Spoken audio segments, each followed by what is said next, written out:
What's happening, y'all? It's your good man, Tone Space. Now, as many of you may know, today, March 8th, 2026, the USA, the Department of War, I think formerly the Department of Justice, I think they just changed it to the Department of War, they have officially put out or started the rollout of what is supposed to be the UAP disclosure, the alien disclosure, the UFO disclosure, where they're putting out documents that were once held secret.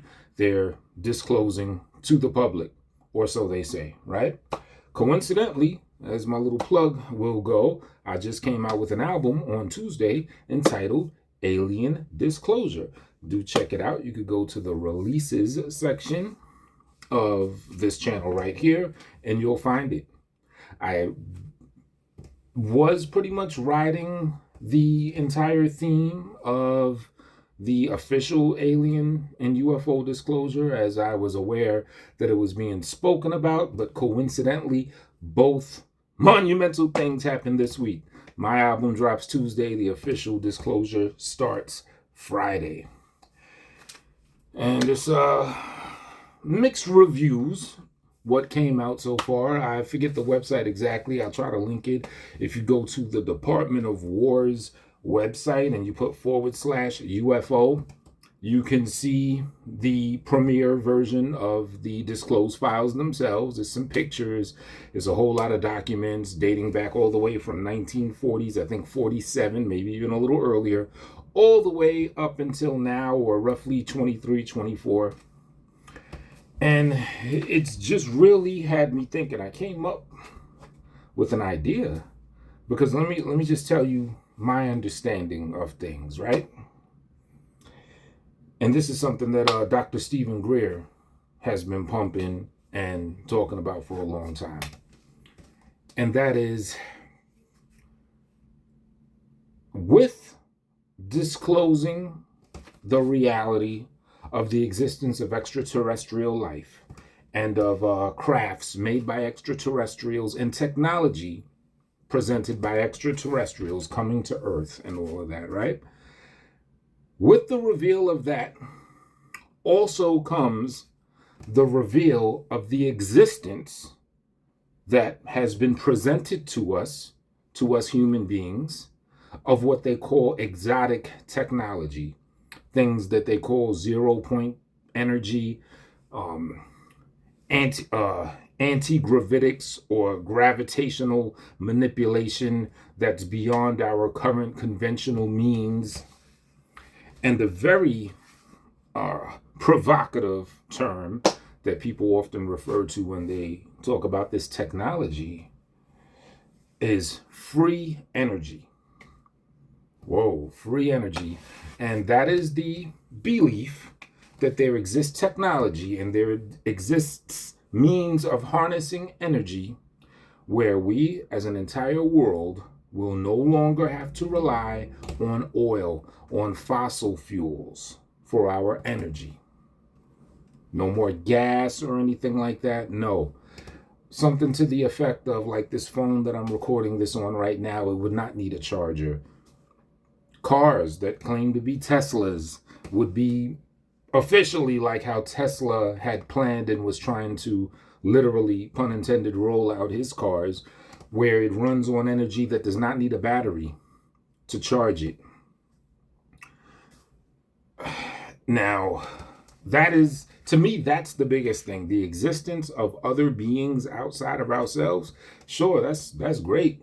I'm here for it. I like it. But for there to possibly exist technology that's being withheld from the entire world that can turn this world into a utopia, end world famine, pollution. If you really want to go out there, it could take our world from being like a, I don't know what they call it, a class 0.5 world into like a class 1 world that explores other planets and everything. Hey, it can go limitless, literally limitless potential the world can have. Now, Dr. Stephen Greer says if this technology properly gets revealed, our world can be a utopia in 20 years. Now, I'm not the professional he is, but just my understanding of things and the way AI is working and the speed and the exponential rate that technology is just getting faster and faster, I'm willing to bet 5 years. Put all this stuff out in 5 years. Our entire world will be a utopia. Literally overnight. 5 years max, maybe even a year or two, maybe not that, but like about 5 years, right? And I always had this philosophy that our world is powered by death. What are fossil fuels? Things that have died, that we dig up and we basically recycle something that once was here, that is past, that is dead, and we power our lives by that. And when I look at this exotic technology of free energy and stuff like that, I look at that as life. So it's like, it's kind of like the light or dark, the Sith Jedi. What color is oil? Black. When I think of free energy, I think of light, I think of bright stuff. So it's like our world is powered with death, and they're suppressing the life force that can power our world. And why? Now, we know just on a general conventional level, there's reasons. I mean, there's been people, you might know about a lot of missing scientists, missing or dead scientists, about 14 so far in the last 5 years, coincidentally have either died or went missing. Most of them have died, and they just so happen to have been working on electrogravitics and exotic technology and stuff like that. In the 80s, I think there was like several other people, like a short time period where a string of other exotic technology and UFO people died or went missing.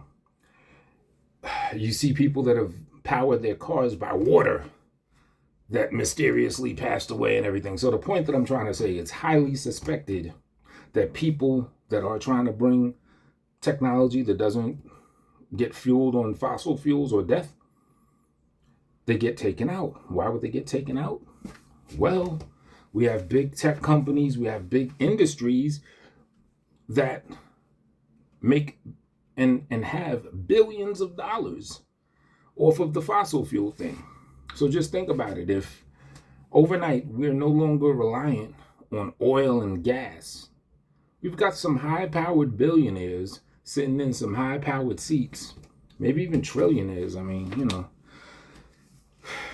I mean, overall, that market is probably at least $1 trillion, probably even more than just $1 trillion. But we've got individuals in high power positions, heads of companies, the people that have the power to do things governments can't even do, right? They don't want to lose their money.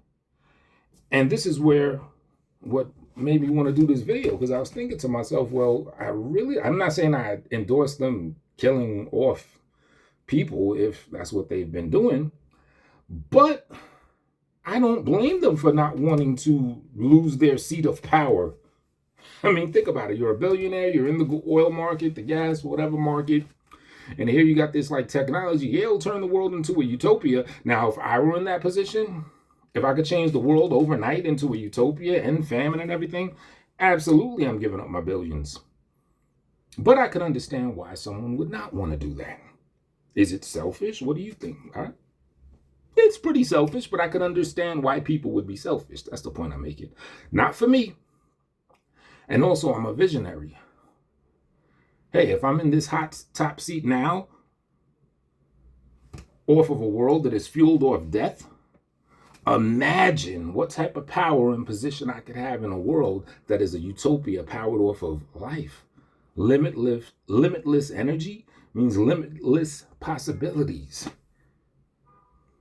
So basically, what I'm thinking as a potential solution, if everything I said are the cards at play, exotic technology that could turn the world into a utopia, the people that's suppressing it are those that are in the oil and the energy market that are the billionaires. They don't want it to come out because they want to keep their seat of power. If those are the cards, if that's the chessboard, then I think the move that we need to agree to and do as a world is to somehow bring about this technology to the entire world, but make some sort of agreement with these billionaires, trillionaires, or with the trillion-dollar industry to where legally, contractually, or whatever, they still retain their power. You know, you could call it giving in, whatever you want to call it. I mean, these are powerful people, and if that's all it takes is to let these guys retain their power for the world to become a utopia, then that's what needs to be done. I mean, there's not going to be a such thing as anyone being broke if the world is a utopia with energy and fuel and fossil fuels. I mean, there's a lot of other issues that come into play. Paranoia, countries versus countries. Oh, well, I want this free energy so I can take out this country, or to protect myself so that country can't take myself out. Trust me, there'll be a whole lot of other things to iron out. But at least we could find a solution to that aspect of the issue. The big energy companies or whatever, the people in the high seat, we'll call those, the men in the high castles. Keep the men in the high castles well fed and bring about this technology. Have contracts, have whatever it takes, so that it's like, look, you guys aren't going to lose anything. In fact, now your trillion-dollar industry, you're going to retain that power, and you're going to be able to play ball in a field that is way more opulent, that has way more resources than it ever had. Imagine what type of companies and what type of technology will just be cropping up all over the place when there's free energy, when you don't need to plug something in a wall to power something. So I guess you could say that's my plea to the world. You know, if you like this idea, share this idea. I don't know if I myself, as one man, will have my voice spread to anyone where it really matters. But you could share you could share the video, of course, but you could share the thought process. You could share that idea, you know, make it a trend, whatever you want to do. And if enough people start thinking in this compromising way, it may have an effect, because right now seems to be like a critical moment. It's disclosure day, yet there's a whole bunch of nothing burgers there. There's a lot of scientists. I think recently someone else was found taken out. I mean, it's crazy out here. It seems like we're at that pivotal point. Sink, swim, you know what I'm saying? One or the other. So that's my plea. Let the men in the high castles, let them eat cake, so the rest of us can eat steak.